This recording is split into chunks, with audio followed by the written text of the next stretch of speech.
골드만삭스는 6월 FOMC를 두고 매파로 이동, 하키시 시프트라고 정의를 했습니다. 이어서 파월 연준 의장도 덜 비둘기, 그러니까 도비시했다라는 얘기가 나오고 있는데요.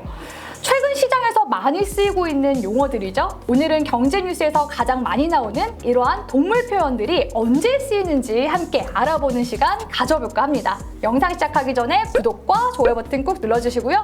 오늘의 영상 시작해보도록 하겠습니다.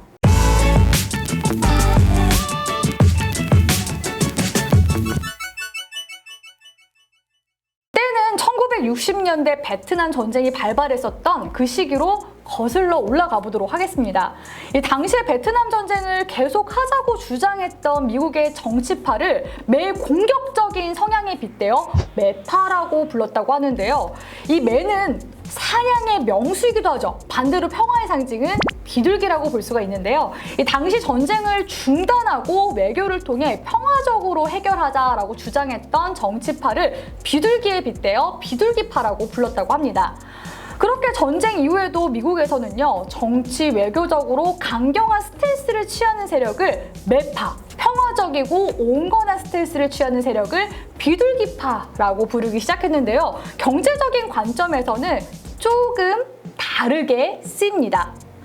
금융 정책에서 매파는요, 이 금리 인상에 찬성하는 통화 긴축파라고 볼 수가 있는데요. 경기가 과열 조짐을 보이면 기준금리를 올려 시중에 풀려있는 통화들을 걷어들여 물가 안정을 시키자는 주장을 합니다.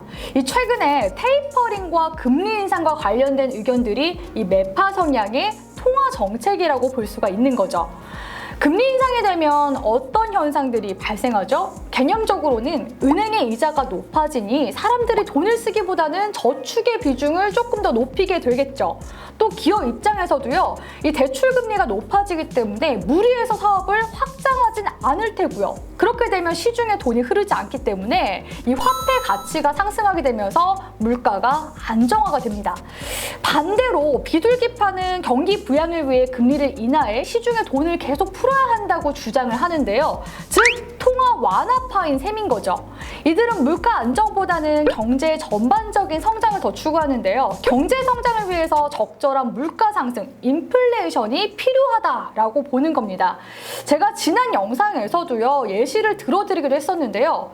오늘 치킨 가격이 25,000원인데 만약에 내일 3만 원으로 가격이 올라간다는 거 알고 있으면 오늘 뭔가 억울해서라도 치킨을 시켜 먹게 되겠죠. 그렇게 되면 소비가 촉진되는 것과 같기 때문에 이 건전한 경제 성장을 위해서는 적절한 물가 상승이 유지되어야 된다라고 보는 것이 이러한 비둘기파의 논리라고 볼 수가 있습니다. 대신에 물가가 계속해서 상승한다면 경제 펀더멘털이 불안정해질 수가 있다는 단점이 있겠죠. 이 매파, 비둘기파가 자주 쓰이는 연준에서는 또 어떻게 쓰이고 있을까요? 미국에는 연방준비제도라는 중앙은행이 있는데요. 우리나라 한국은행과 기능이 비슷한 점들이 많습니다.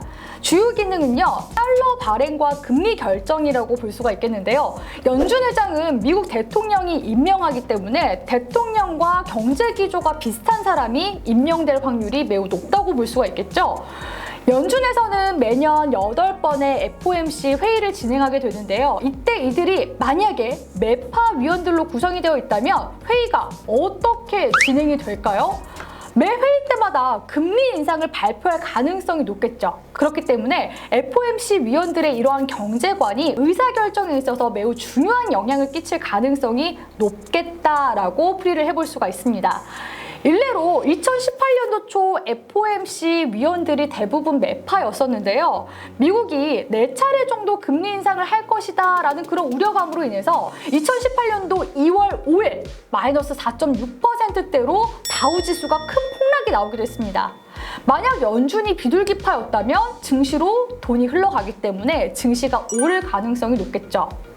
추가적으로 매파와 비둘기파 외에도 올빼미파라는 용어도 함께 살펴보도록 할 텐데요. 이 올빼미파는요, 쉽게 말해 중립파를 의미합니다. 매파와 비둘기파처럼 금리 정책에 확실한 입장을 표명하지 않고 경제 상황에 따라 때로는 금리 인상, 때로는 금리 인하, 혹은 금리 동결을 주장하는 얘기들을 하는데요. 2019년도 유럽중앙은행의 총재가 나는 매파나 비둘기파가 아닌 올빼미파가 되겠다라고 답하기도 했었죠. 이 매파 비둘기파와 함께 이 올빼미파 용어도 알아두시면 좋을 것 같습니다. 이 끝으로 최근 시장에서는요, 이 긴축의 시간이 더 빨리 올 수 있다라는 그런 견해들이 많이 나오고 있는데요. 특히 내년에는 매파적인 성향의 위원들이 위원회에 들어오기 때문에 더 그럴 수도 있다라는 의견들이 모아지고 있는 상황입니다. 기본적으로 경제 성장의 가속도가 붙고 인플레이션이 더 높아지게 되면 이 연준도 빨리 움직일 수밖에 없는 상황인 거죠. 오늘 주쌤이 알려드린 관점으로 경제 뉴스를 보신다면 앞으로 보다 더 거시경제의 흐름 잘 읽어보실 수가 있겠죠. 오늘 영상은 여기까지 마무리하도록 할 거고요. 그럼 오늘도 가자!